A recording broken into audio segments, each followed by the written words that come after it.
আসসালামু আলাইকুম কৃষিকারীরা দেখো এবার উপরে নিচে ভাগ করবো আমরা এটা দেওয়া আছে 96 ভাগ 32 ঠিক আছে তো ছোট সংখ্যা দিয়ে আমরা বড় সংখ্যাকে ভাগ করে দেবো ঠিক আছে তো এটা উপরে নিচে কিভাবে ভাগ করতে হয় দেখে নাও তাহলে আমরা এখানে লিখে লিখবো 32 ভাগ কত 96 ঠিক আছে তো এবার আমরা ভাগ করে নেব আন্তর্জাতিক পদ্ধতি যেভাবে করি সেভাবে করলেই হয়ে যাবে ওকে তো 32 কি 9 এর মধ্যে ভাগ যাবে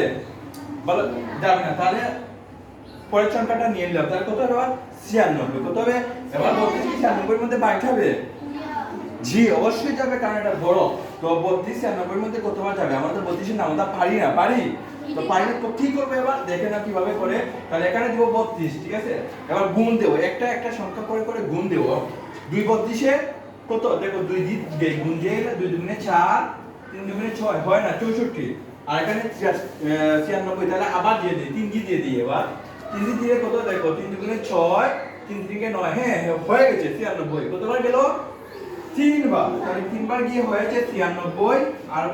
উত্তর হলো ভাগফল কত 3 এই তো শেষ তাহলে কত হবে সুতরাং উত্তর ভাগফল লিখতে হবে ভাগফল কত বলো এবার ভাগফল সমান 3 এই তো শেষ বুঝতে পারছো এই তো ভাগফল ধন্যবাদ সরি হ্যাঁ এটা হবে 0